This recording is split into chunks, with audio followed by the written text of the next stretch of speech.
And away we go. Welcome back. Good morning, good evening, good afternoon, wherever you happen to be. This is Coffee Talk or Coffee Talk Live or at Coffee Talk Live if you're looking for me on YouTube.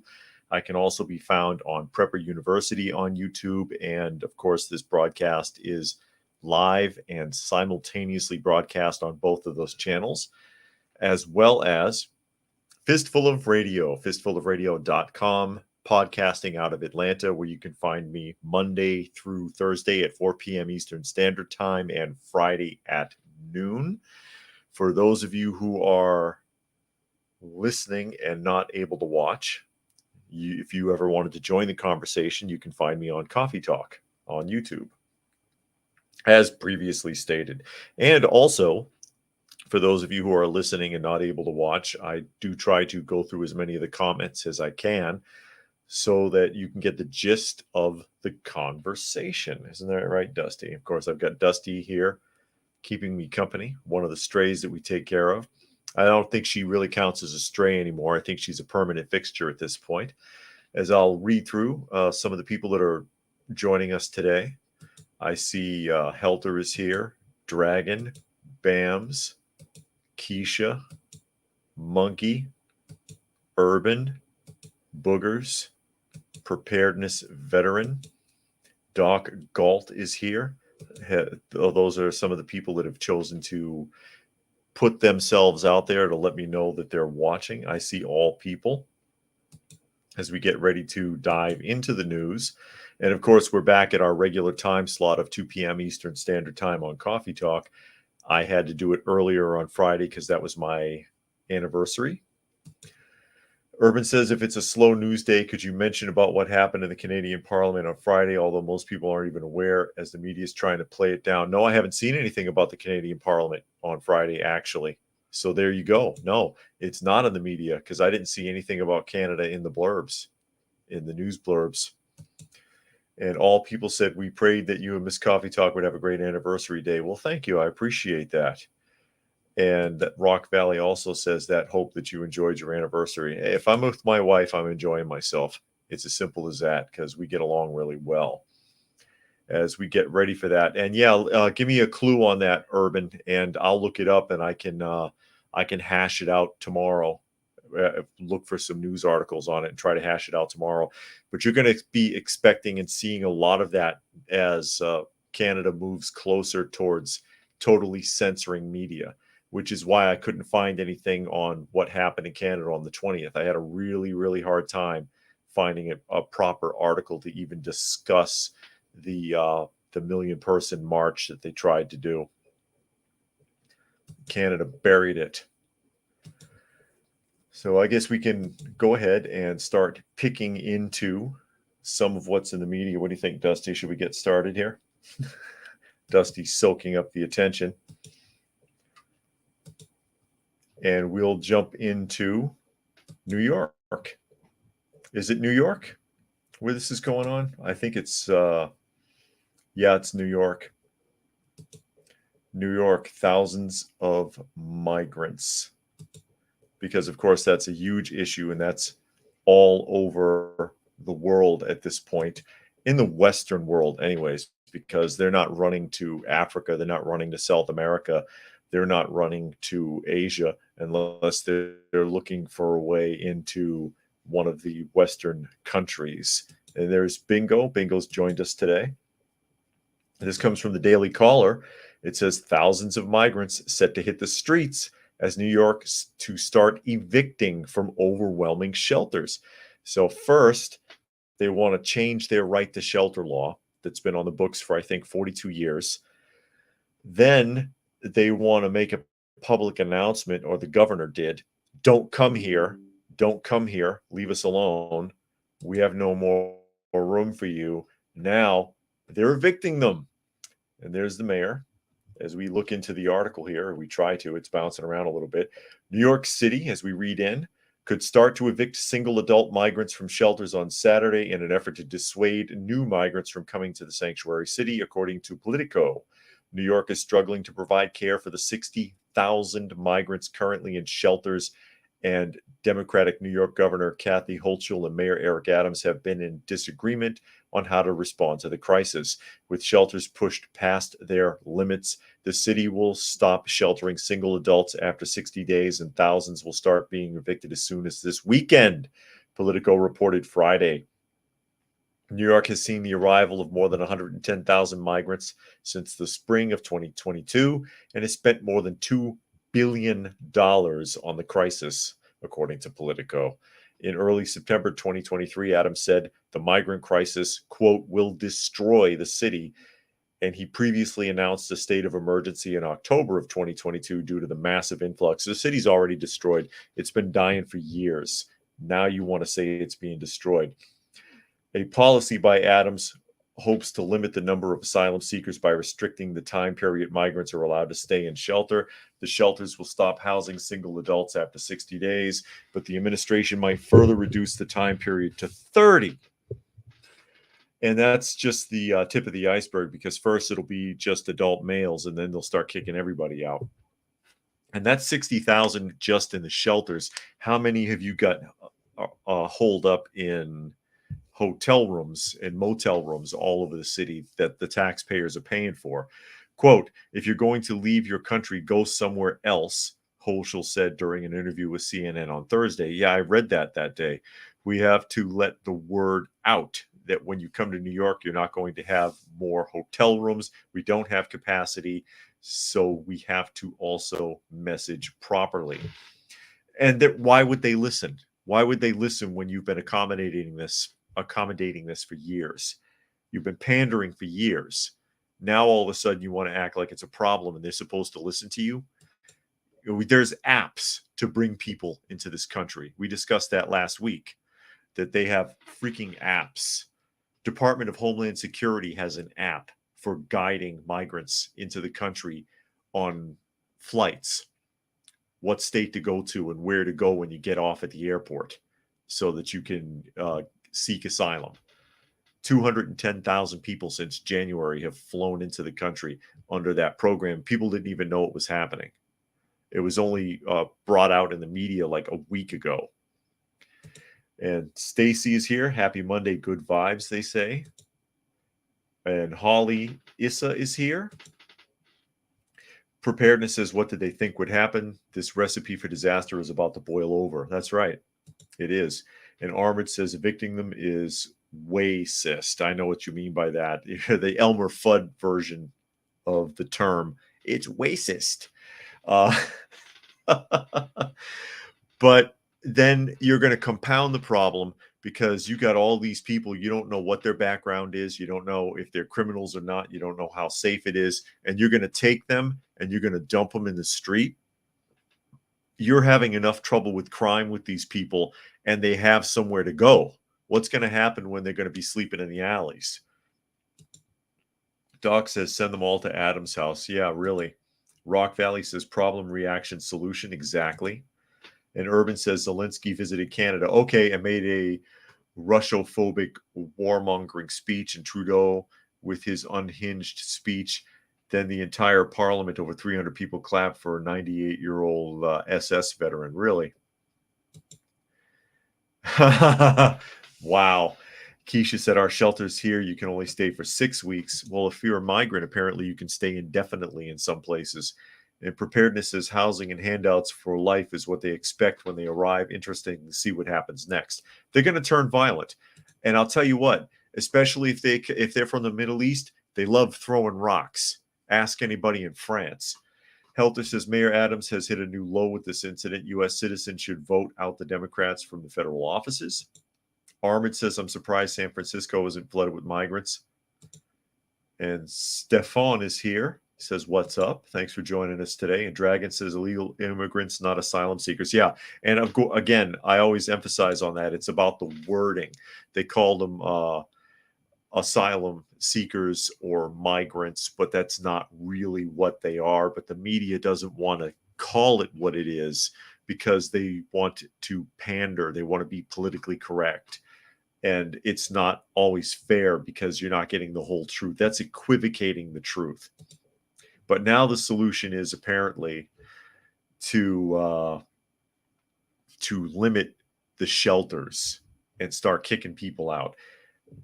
Wrapping up the article, it says protesters shouted over New York representatives last week over New York City's response to the migrant crisis, and 10 protesters were arrested for disorderly conduct on Tuesday for obstructing a bus carrying migrants to Staten Island. Adams' office and Holschel's office did not immediately respond to the Daily Caller. Yeah, I bet. I bet they didn't. I bet they didn't want to talk about that. I bet they didn't, folks. That's how it is. And Johnny says he just dropped in. Thanks for popping in here today, Johnny. Armored says there might as well be a nonprofit called Housing and Handouts. Yeah, it is. It's your government. Urban says almost forgot after all that Trudeau gave Zelensky $650 million, which makes the grand total $9 billion for Ukraine's forever war. $9 billion of Canadians' taxpayer money? Yeah, he's getting money from all over the place to put Band-Aids on bullet wounds in that country. It's hanging by a thread, and if it wasn't for everybody's input, this would have been over a while ago. It would have been over and done with. And speaking of the crisis with the influx of illegal aliens, that's how the United States is handling it. How is the UK doing? Let's take a look. And this comes from the Western Journal. Western Journal says UK government contract stipulates, because, they're paying for this too, migrants' hotel rooms must be at least 3-star. That's right. They don't want them slumming. They don't want their illegal immigrants slumming in the United Kingdom. When they cut them loose on the streets of Londonistan, they want them to have the best possible accommodations. You can't get accommodations like that if you're visiting their country, which I don't know why anybody would want to visit London anymore.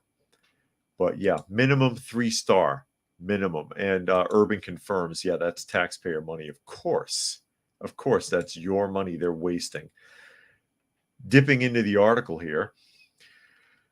With the dangers posted by allowing migrants traveling in ramshackle watercraft to enter the United Kingdom, you would think that the country would be doing everything in its power to discourage it. But in fact, quite the opposite is happening. At least if a report about the lodging conditions is any indication, on Friday, the UK Telegraph reported that the country's Home Office, which is somewhat analogous to America's Department of Homeland Security, albeit with a wider purview, it skipped because of an ad. Let me catch my place. Was telling contractors housing so-called small boat migrants that they need to be housed at least a minimum of 3 stars. And that's a quote. This comes at the cost of housing the migrants approaches the equivalent of roughly $10 million in US per day. Home Security Suella Braverman told Parliament she was, quote, very concerned about hotels and insisted that their use was unacceptable. It is totally unacceptable that too many towns and cities around the country now house the 45,000 asylum seekers who are in hotels, Braverman said, adding, it's not right that the British taxpayer is forking out the cost. That is true. However, Braverman's Home Office has apparently been doing just what it does, not doing what she says. The Telegraph reviewed the most recent contract that was issued by the Home Office and found this clause. It skipped again. Under the mandatory requirements for hotels that were booked for migrants, the location of the accommodation will be carried out at locations close to amenities and transport networks. Contracted venues should be at least a minimum of 3 stars. And according to the BBC, so-called small boat arrivals were responsible for about 45% of asylum appliers. Asylum appliers, huh? Illegal immigrants is what they are. In the UK in 2022, with 45,755 having made the dangerous journey across the English Channel that year. Yeah. And where are these people coming from? They're coming from places where they live in a hut with a dirt floor. Isn't that about right? I mean, I knew a guy who was from Ethiopia, and he showed me pictures from home, and they lived in, I can't even describe what kind of a shanty with a dirt floor, and the furniture was milk crates. And I'm not exaggerating. Oh man. Let's see here. Catching up some of the comments. Cruising says, I don't even get 3-star rooms when I travel. No, well, you're not illegal. Preparedness says, we, that is the UK, are swamped with illegals. Most cities and large towns are pretty much unsafe now. Preparedness says, armed cops in London have handed their weapons in. Yeah, I'm going to get to that, actually. I've got something on that article. Due to murder allegations every time someone pulls the trigger. And Keisha says, I guess Zelensky got tired of begging America and tried his hands in Canada. Well, no, he gets around. He goes everywhere and does this. You know, he's the spokesman for it. He's like Jerry Lewis. He's like the Jerry Lewis of the Ukraine, going around. As you remember, Jerry Lewis had his charity that he was always plugging for. And Rock Valley said the King's Palace is a minimum of 3 stars. And Doc says the hotel industry will be destroyed. Oh, the hotel industry is making money hand over fist with those government contracts because they're charging what they're getting for the rooms is more than what it would cost to lease the room out to you or me. But you have to factor in the repair damage. Johnny says, all the while my government is no stars. Yeah. And Preparedness says our floodgates were opened by Tony Blair. Now, due to law, once in, they cannot do much about these single fighting age males. And Helter says ordinary people are struggling to pay rent or their mortgage, can't afford basic necessities, and if worse comes to worse, they're evicted. It's clear the UK government doesn't care about their people. No, you're seeing this in most of the Western world, though. Bam says 3-star is around 200 a night in London. Yeah. And they're getting more than that. They're getting paid. The hotel rooms are making more than that because there's an additional incentive. Doc says, but they're destroying the hotels when they leave. Yeah. That's probably why they get an extra. Dragon says the UK has been in and out of recessions and crises for 50 years. This incident is going to compound the problem for the regular people. And you'd think they would be smarter about it because the UK has never truly recovered from the two great wars. They were already reeling from World War I, and World War II pretty much bankrupted the UK. So much so that they lost their grip on India, which was very profitable for them when they had control over India. And then Gandhi was able to pull it out from under them with a series of very clever protests. But they've never really recovered to their stature of world power and greatness. And you think they would, they'd want to try to get back to that. And they keep making these foolish choices and not looking after their own people. Rodney says, endless newspeak, illegal aliens are now always referred to as migrants. True, trying to frame the story in line with the far left narrative. Yeah, and that's not what they are. But again, wording is everything. Wording is very important when you consider these kinds of stories and the way that they portray these people. And while we're in the UK, and since Preparedness already brought it up, this is the other article that I was taking a look at today, and I totally get this. I totally get where they're coming from. This article is from the Washington Post. And again, I just grab random articles. You can look them up wherever you want. They're all pretty much the same thing. Urban, one more here. He says, speaking of losing grip on India, Trudeau burned all his bridges there too. Good. Maybe they'll go to war with India.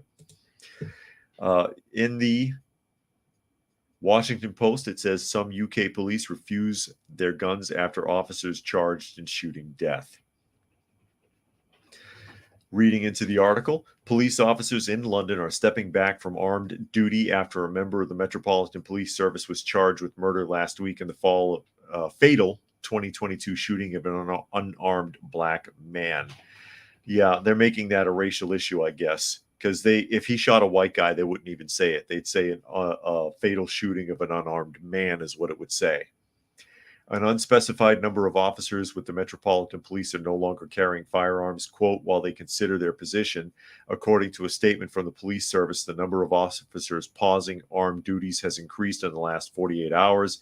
It said, according to the Crown Prosecution Service decision to charge an officer with murder signals a shift in the way decisions that police take in the most challenging circumstances will be judged. In comparison with the United States, a relatively small proportion of police officers in Britain carry firearms. They require a special license to do so and are deployed only in limited situations where firearm support is needed. It is carried out by specially trained and accredited firearms officers known as authorized firearms officers. The guidance on the Metropolitan Police website states, London Metropolitan Police first female commissioner resigns amid scandals. Armed officers from neighboring police forces have been asked to support the Metropolitan Police, according to the service statement. In addition, Britain's Defense Ministry said in a statement that it had received a request to provide routine counterterrorism contingency support to the Metropolitan Police should it be needed. Citing unnamed sources, the BBC reported Monday that more than 100 armed officers had turned in their weapons permits. So, I mean, and that's a bold step. That's like putting your badge on the desk and saying, I'm done. In addition to that, and I don't know if it mentions it in this article, but now they've got the military on standby. And if you don't use these armed officers that much, you don't have to worry about calling in the military on standby to handle police matters within your city limits. You see what I'm saying? So they're downplaying it a lot. And they took a jab at the United States in the article by saying, oh, our officers don't all have to be armed the way that police officers in the United States are. Most police are armed in most countries around the world and pretty heavily in many cases. But that's saying something. These officers are so sick of getting hemmed up by the system that's supposed to be protecting them, that puts them in those situations and expects them to do their job, that they're willing to take their permit and say, here, shove it, I'm done. A lot, and more than 100 officers so far. That's a lot when you consider. And again, if they don't need them so much, like they claim in this article, they wouldn't need to put the army on standby suddenly. Catching up some of the comments, Johnny says, if something is given to you, you never really respect it. If you work hard for what you have, you'll cherish and protect it, of course. And I believe he's talking about the so-called migrant crisis. And the wardens joined us. Thanks for coming in today. Helter said police turn in their weapons in protest after officer charged with shooting of unarmed black man. Armed soldiers may soon be policing our streets is far too irresistible a headline. Yeah, no kidding. And Doc says, I guess the Crown will need more social workers. That'll help, yeah. More social workers and committees. They need to spend more tax money on committees to decide what to do. And Bams says Londonistan is being set up for total disaster. Urban says, it's all according to plan. Decent law-abiding officers will quit and be replaced with young, vicious people trained under the current DEI-style curriculum. Fascism never had it so good in the UK. Preparedness as a key landmark case was that of a paratrooper, Lee Clegg, who was sent down for murder after an incident in North Ireland. Thereafter, many are reluctant to pull the trigger. And in Northern Ireland, especially, since you brought that up, police and military were known for being extremely heavy-handed. Doc says the laws are different in each country, apples and oranges. True. And Dragon says they need to take a leaf out of the U.S. book and release the body camera footage to the public. Absolutely. But that's major. That's major. When they're willing to walk away. Not that everything is under control in London as it is. They haven't been calling it Londonistan for nothing. It's like a third world country out there if you listen to some people that live in the UK talk about it at this point. And that's really unfortunate. That's really unfortunate that this is the world we live in. This is, and again, all these places that used to mean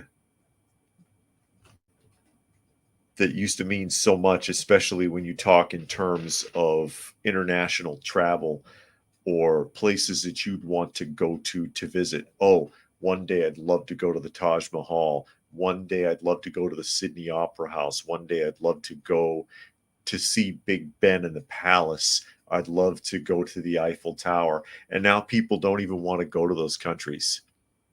They're afraid to travel there because control has been lost so much. And it's really because of the influx of illegals into those countries altering the landscape. And Johnny says that's one reason why they take longer to respond to a police call to wait for the incident to be over. Yeah. Preparedness is the police in UK are in complete disarray at the best of times. Most are students on placement and haven't a clue. That's interesting. But London, the UK, the Parliament, they've done this to themselves by not nipping the influx of illegal aliens in the bud when they had the chance. They didn't stop it when they had the chance. Now they've got a full-blown problem. And you're seeing it all over Europe. You're seeing it in Germany, in France, in Italy, in Spain, all of the traditional European countries whose landscapes are almost unidentifiable at this point. It's not like it was once in the day of the jet setter, the Globetrotters, when people would run around and they wanted to tour Europe and they wanted to go to these places and see these cultures, and it all looks the same now. It all looks the same, and it looks like a third world country.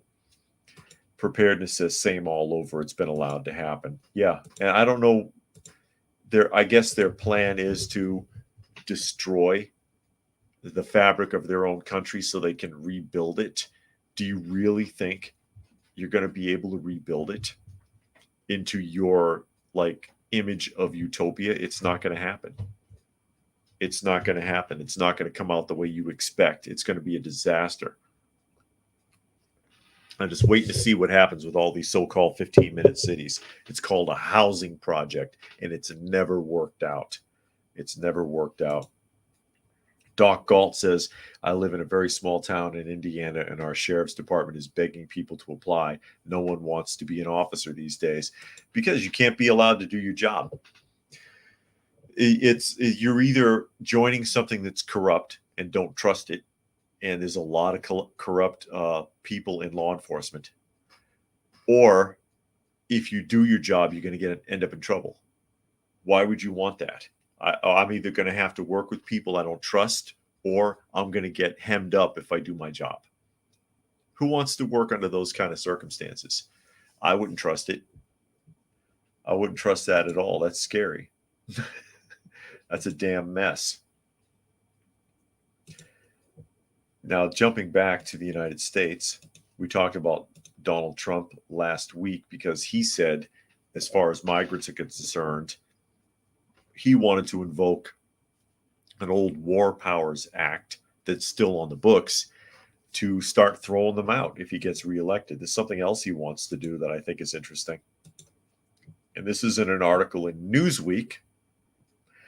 And it says here, Donald Trump demands investigation into NBC's news.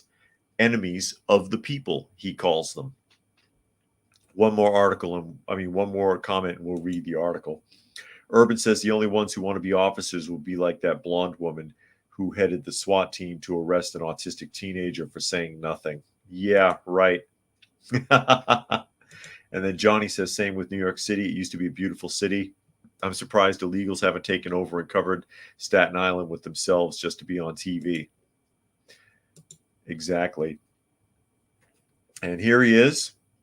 Trump country, make America great again, it says. I'm probably going to get a strike just for reading that. Former President Donald Trump has called for NBC News to be investigated and said he would thoroughly scrutinize media outlets if he retakes the presidency in 2024. Trump, the current frontrunner for the Republican presidential nomination, claimed in a post on Truth Social that the, quote, vicious coverage by NBC News and its affiliates was effectively a big campaign contribution to the Democratic Party. And they are very biased. All these news networks are extremely biased now. They're supposed to be impartial. They used to be impartial. Something I've talked about plenty of times, that once upon a time, you could turn on the news, 50s, 60s, 70s, whatever. And for the most part, I mean, they had some opinion, but for the most part, they handed you facts and you could sit there and decide how you felt about it. And now they tell you how to think and feel about something, and you have to decide if it's even freaking true. So, yeah, that is something that does need to be looked into. And much of the media was very left leaning during the last election. He has a right to be upset about that. Continuing on, it comes after Trump recently gave an interview to NBC's Meet the Press, which legal experts said may have undermined his defense to federal criminal charges over his efforts to overturn his loss in the 2020 election. And this is a quote: "They are almost all dishonest and corrupt, but Comcast, with its one-side and vicious coverage by NBC News, and in particular MSNBC, often and correctly referred to as MSDNC, the Democrat National Committee, should be investigated for its country-threatening treason," Trump wrote in a lengthy post on his Truth Social platform on Sunday. Their endless coverage of now fully debunked scam known as Russia, Russia, Russia, and much else is one big campaign contribution to the radical left Democratic Party. He then went on to say what he would do to media outlets that he called a true threat to democracy and the enemy of the people if he returns to the White House. And what is that? Let's see. "I say up front, openly, and proudly that when I win the presidency of the United States, they and others of the lamestream media will be thoroughly scrutinized for their knowingly dishonest and corrupt coverage of people, things, and events. Why should NBC or any other of the corrupt and dishonest media companies be entitled to use the very valuable airwaves of the USA free? They are a true threat to democracy and, in fact, the enemy of the people. The fake news media should pay a big price for what they have done to our once great country." I've really kind of got to agree with him. Whether you like Trump or not, you know what I mean. Whether you like Trump or not, he is right about the way that media, all media outlets, whether they lean left or right, they're supposed to be impartial, and they're not. They're not, and it is a problem, and it's caused a lot of division in this country. It's got people at each other's throats over nonsense, over things that don't matter. Catching up some of the comments here. Preparedness says there'll be a lot of applications as a delivery guy. Oh, you mean the UK police that are turning in their permits? Maybe they'll drive Uber. Urban says the only ones who want to be officers will be like that. Oh, I read that. I guess it popped in here twice. Let's catch this up. Doc says the Walter Cronkite days. Here is the news. Yeah, when you just read as much as you knew until something changed or something was added. And then you sit there and you're like, huh, that's interesting. Here's what I think. We don't have that anymore. They tell you what to think and they pretend to be outraged if you don't follow it. That's why I'm glad Don Lemon is off the air. He was such a bad actor. His fake outrage when he'd be like, that's unacceptable. I can't believe this is actually happening. Is this my America? Shut up, Don Lemon. You know, golly, he's such a terrible, bad actor. I don't know how he got as far as he did. He probably had to swallow a lot to get his job. Doc says I read that. Let me catch up here. Preparedness says the information war, Gretzky zone warfare, but who is controlling the media and pulling the strings? Yeah. And Johnny says, have you seen Dinesh Gisor documentary about the 2020 election? No, I have not seen that. And Preparedness says the information war, gray zone warfare, who is pulling the strings and controlling the media is the question. Monkey says there's probably people saying that Trump's going after the mainstream media is violating the First Amendment. Yeah. I mean, and that argument could be made also that they should be allowed to say whatever they want to say, but at the same time, they're very irresponsible about it. So I can understand why he's frustrated with them and wants to take a stab at that. Urban says delivery driver, no, they'll have to compete with every undocumented migrant in Europe who came to the UK to work as a shady delivery driver. Yeah, that's a great point. That's a great point. Let's see here. Trump's comments about the media came after he lashed out at General Mark Milley in another Truth Social post. Quote, this guy turned out to be a woke train wreck who, if the fake news reporting is correct, was actually dealing with China to give them a heads up on the thinking of the president of the United States, he wrote in the post on Friday. This is an act so egregious that in times gone by, the punishment would have been death. A war between China and the United States could have been the result of this treasonous act to be continued.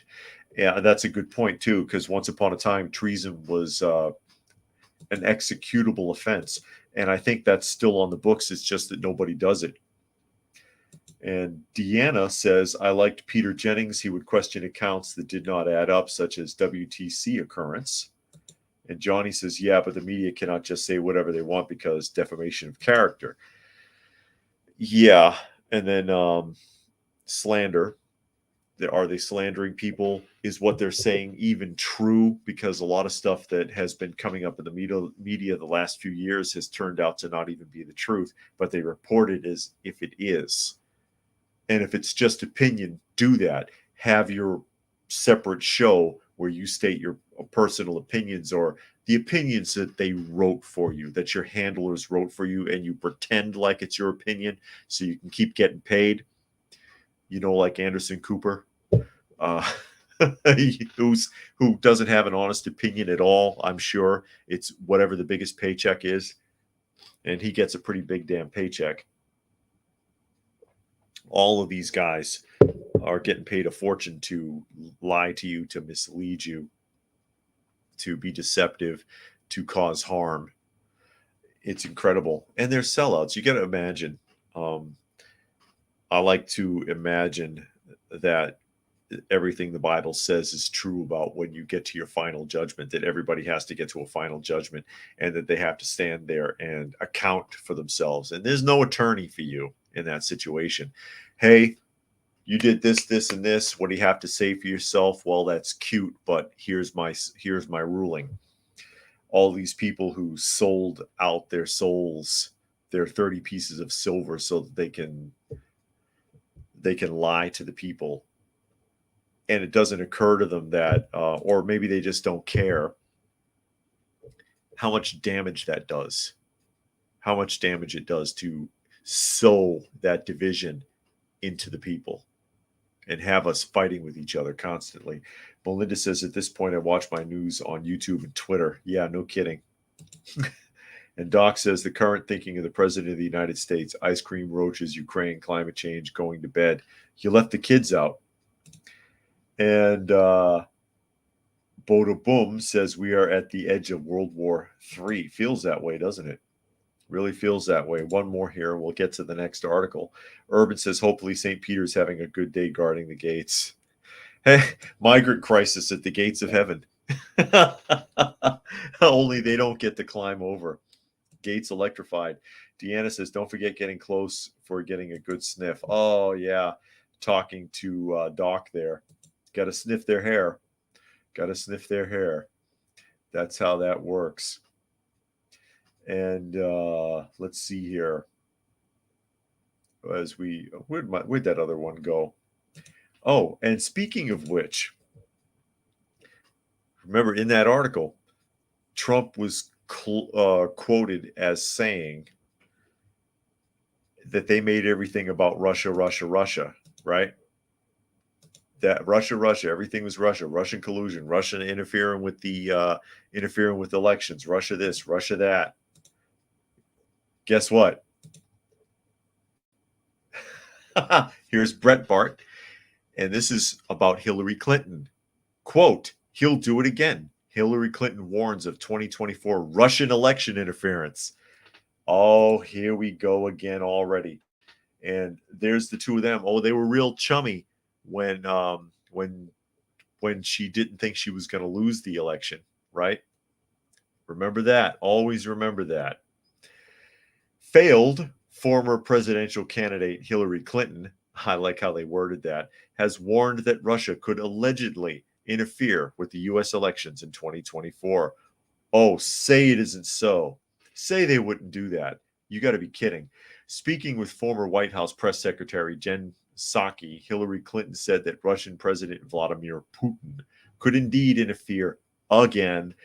Quote, he has indeed interfered in our elections in the past. Psaki began our MSNBC show Inside with Jen Psaki. It's not something, as you experienced firsthand, it's not something we talk about a lot. Do you? It's not? You don't talk about that a lot? Do you fear that it's something that could be happening for 2024? Do you think we should be talking about it more?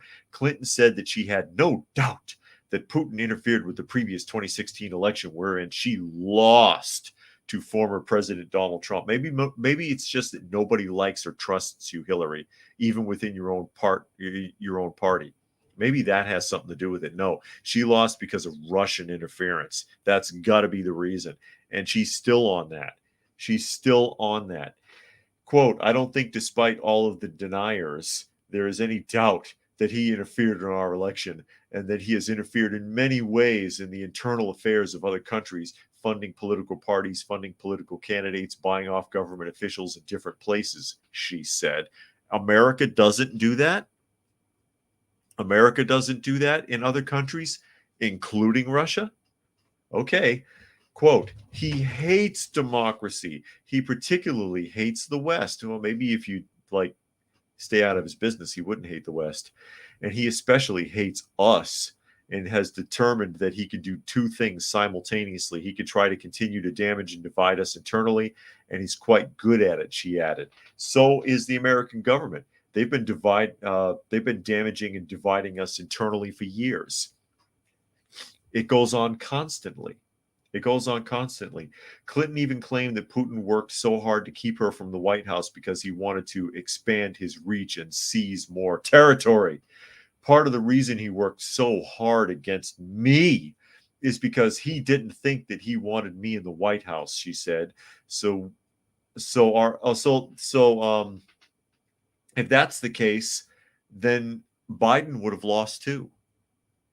Biden would have also lost the election. If he had that much power to interfere with our election, Biden would have lost too. Wouldn't he? Hillary? Just asking for a friend. Back to her quote. So we are where we are, and part of the challenge is to continue to explain to the American public that, the kind of leader Putin is, this authoritarian dictator who literally kills his opposition.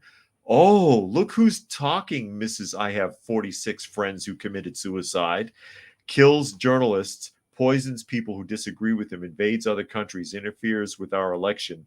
That is part of the alternative we have to reject in this election. We have to reject authoritarianism. Really? We have to reject, oh, you mean like big government, like what we have now in America? We have to reject the kind of creeping fascism among almost of people who are really ready to turn over their thinking, their votes to wannabe dictators. We can't allow that to proceed. This is the epitome of the pot calling the kettle black here. It's amazing to listen to her go on, isn't it? Amazing. Let me catch up some of these comments here because there's a bunch of them just piled in. Wow. Well, let me catch up. Where are we? All right. Boda Boom says God vets, only the few get in. Yeah, and children under 3. Doc says, oh, good grief, does that woman ever go away? No, she doesn't go away, and neither does Obama. They don't go away. They never go away. You'll have to bury them. Johnny says they're back at it again, Russia and the C virus. Exactly. Preparedness says 2024 USA elections, Russia elections, UK elections. Boda Boom says America should too. And Monkey says, didn't the DOJ or the special counsel for the supposed Russian interference conclude Trump didn't even collaborate with Russia near his end of the first term? Yes, that the books on that have been closed after years of investigation because they can't find any evidence. They never could. So, but she's not going to let it go, and she's not done trying to convince people that she's telling the truth. Deanna says Raggedy Ann was more interesting or more entertaining. Yeah, Raggedy Ann is right back here, actually. That's Raggedy Ann. But Raggedy Ann has more personality than Hillary Clinton. Spectre says mass ads on that site. Yeah, there are a lot of ads there. A lot of ads on all this stuff now. We're in the age of ads. Dragon says the fact that nothing has happened to her really says it's all about where we are as a nation. A crime far worse than Watergate. 99% of every journalist will laugh it off like it's no biggie. Urban says, I find it hilarious how anti-Russia the Dems are, while the U.S. is buying record levels of oil from there, but it's under the guise of blended oil via middlemen countries that divert the flow. That is correct. And Helter says the excuses are already starting just in case. Yeah, she's the worst candidate we've ever seen. She lost to a reality TV show host, and it's nothing but a pile of excuses since. Yeah, she's still crying about it. Doc says, what happened to the narrative of this was the most secure election in history? Yeah, up until she lost. And Johnny says, Hillary is bitter old hag. Deanna says, I meant it was well secured. Okay. And Bernab Sanchez, the powers at the top control who gets in the White House. Don't be fooled by politicians. The pockets run deep. That's true.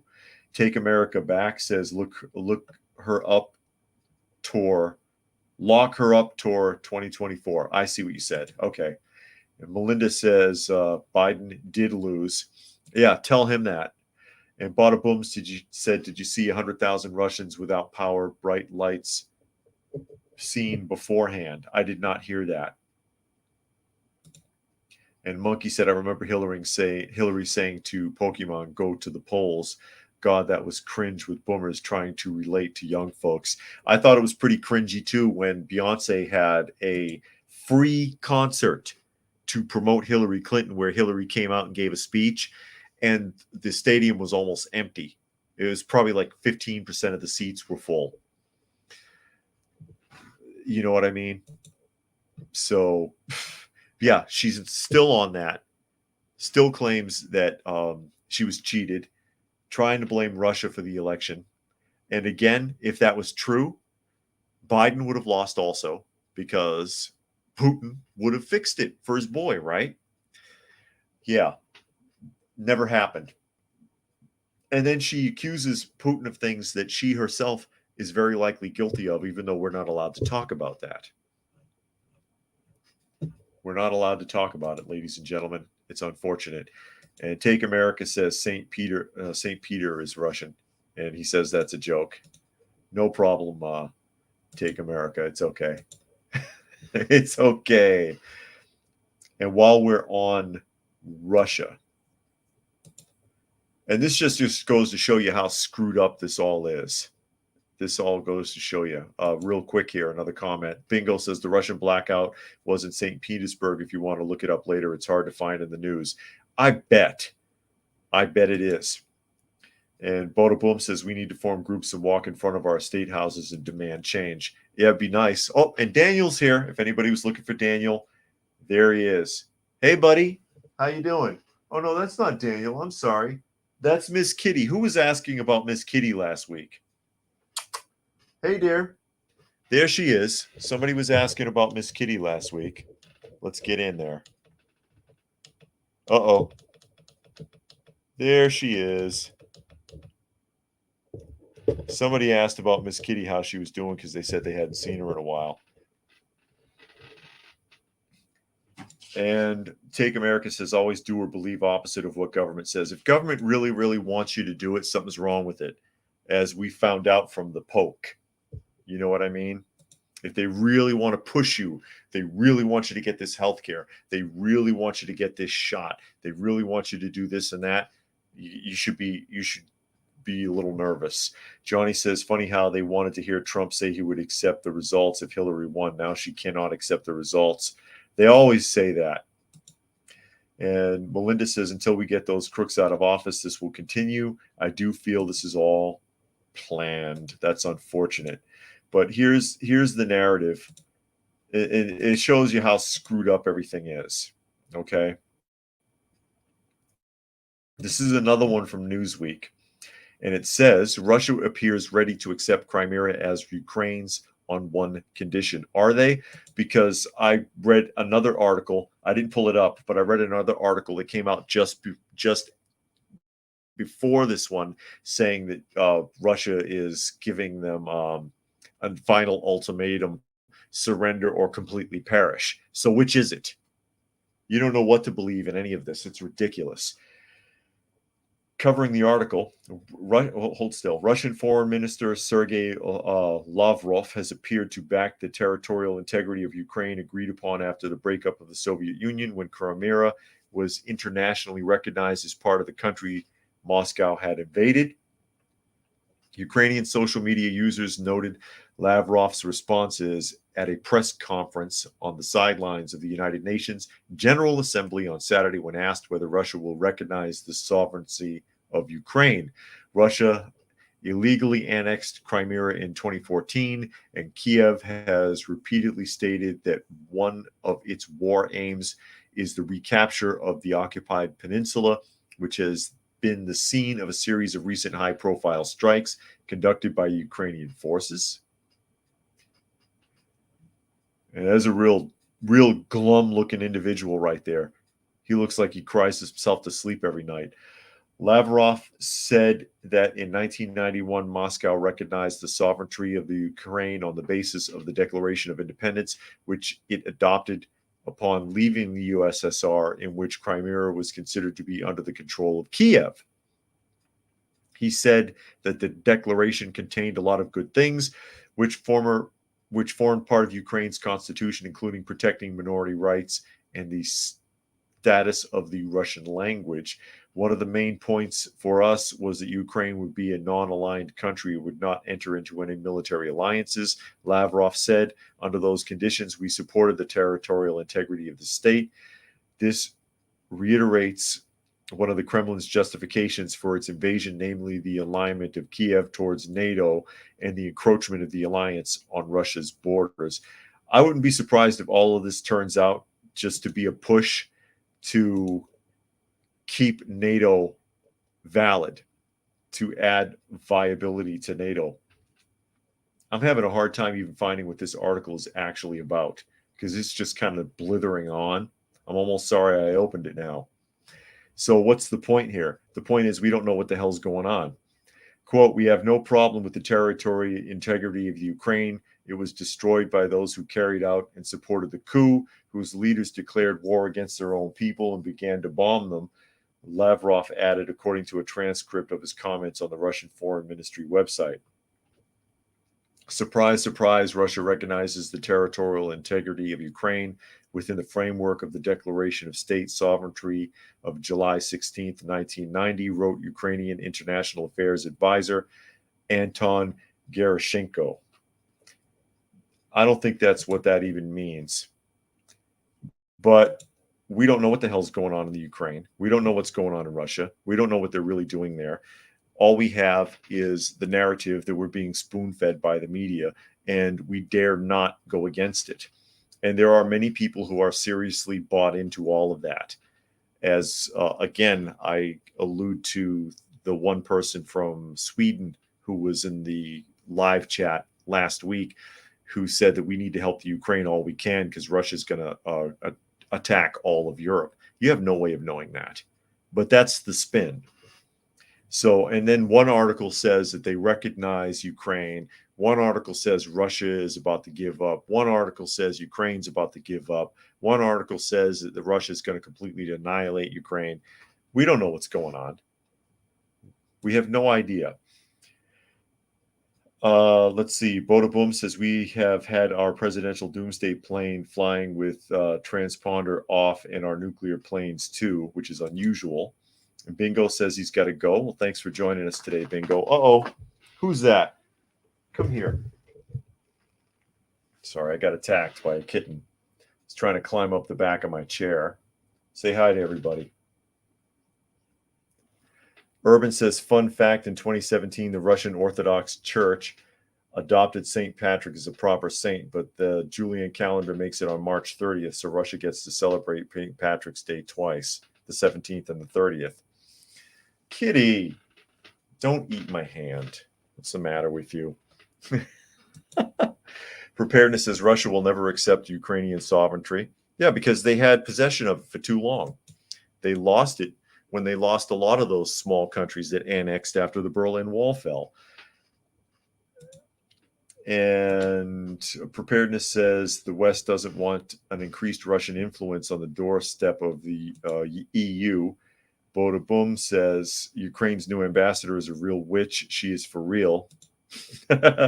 Preparedness says currency gains are being sought for propaganda purposes at great cost of lives on both sides. A proxy war is not helping. Take America says money laundering, arms deals, and theft, and that he's behind on the chat and need to refresh. That's all right. That's all right. And one here for the people who are into the public schools, which you already know how I feel about public school. I have a huge problem with it. It's one of my pet peeves is the public school system and how much money it wastes and how the kids are useless that are coming out of it. A couple more comments real quick. Doc says, I saw some video of Ukraine recently. It's a wasteland. Reminds me of Iraq when I was there during the initial invasion. Buildings blown out, rubble everywhere, nothing living, no movement. And Bam says, that's an assault cat in training. Yeah, I know. Well, he climbs up the back of the chair and tugs on my hair with his teeth. Urban says Ukraine in Russia is Ukraina and means the edge, as in the borderlands. And this comes from the Daily Dot. And I've seen this article in a few places, and I think this is the actual teacher on the right who looks like he wants to be a rap star. But it says the future is very much in questionable hands. 7th grade teacher says students don't know how to read or write. No kidding. You already know how I am about all of that, having worked with public schools, having worked for the Juvenile Justice Authority, having worked in a daycare. And man, these kids are not smart and they're not learning and they can't read and they can't do basic math, but they're graduating and with high marks. Article says on the subreddit r teachers, one question seems to appear on a weekly basis. Does anyone else have students who just can't read? I had kids in my classes when I was in high school that couldn't read. How bad is it now? Well, the United States literacy rate is, depending upon one's definition of literacy, anywhere from 79% to 92%. Literacy rate means that you're able to read, but it doesn't define how well. Let me stop you right there, okay? And think about that. Back here, 54% of adults between the ages of 16 and 74 lack proficiency in literacy, essentially reading below the equivalent of a 6th grade level, per the Barbara Bush Foundation. For those still learning to read, the numbers are equally concerning. A 2013 study found that only 35% of 4th graders are reading at or above grade level. In the years since, average reading scores have decreased. This can be felt in the classroom, as evidenced by the wide range of Reddit posts from teachers questioning just how students end up in their current situation, because you're teaching them all socio-political gobbledygook instead of emphasizing on basic reading, writing, and arithmetic challenges. Real world reading, writing, and arithmetic. They don't comprehend. They're not interested in the studies. You're pounding garbage into their heads. And most of you are being forced to do it. It's a broken system and nobody wants to fix it. And how come you're hearing all this on Reddit and not from the government? The government should be concerned about this. Parents should be concerned about this. And they are not. They're not. Oh, Zane is here. And he says that's correct. People are not getting proper education. No, they're not. No, they're not. And Health says this is a result of our educational system that just passes every child from grade to grade. All People says they're saying that Zelensky has placed satanic Marina Abramovic over the Ukrainian public school system. Ukraine still has a public school system functioning. All People says due to the post 1965 migration floods from Africa, the Caribbean, and Afro-Latino nations, many school systems use pass-fail grading instead of GPA. And Johnny says, if I read any news, I take it with a grain of salt. You should. You should take it with a whole bucket full of salt. Dragon says, lowering standards to accommodate the lazy, the crazy, and the disruptive is a surrender to some of the worst character traits. And Boda Boom says, our southern border is being invaded with now over 10,000 illegals a day. Correct. Northern border also. Never forget that. The northern border is overwhelmed as well. And people are coming from all over the world across the northern border. It's crazy. Yeah, Johnny says, no child left behind. Yeah, it sounds great on paper, but it's not functional. But again, same old argument. You know how I am about this. These kids are not learning. They're being their heads are being pounded full of social bullshit that they don't even believe, but they'll go along with it. They'll go along to get along, as children do. And it's unfortunate, and it's undermining the structure and the fabric of reality. Because how are these people going to fit in? How are they going to fit in? They don't know what to do. They don't know how to do it. They're behind the curve, but they've been told that they're not. And then Bam says the actual gifted children are left behind. That's true too, because they're overlooked. They're overlooked. Boda Boom says shorts and hoodies are now acceptable office attire. Yeah, that's true also. That's true also. And then one more here. I got to start wrapping up. Monkey says, I went to a private school website from my state, and it says about the school choice program. Basically, students from low performance schools can have a chance to go to a private school. And that would be nice. That would be nice. Because if they're going to take your tax money by force and jam it into a program, you should have a say in it. But you don't. All People says the illegals have spent the past nearly 60 years arriving on planes. We need ICE at airports too. And Freedom for All says sweatpants are the new jeans. No, yoga leggings are the new jeans. Anyways, with that, I'm going to go ahead and start wrapping up.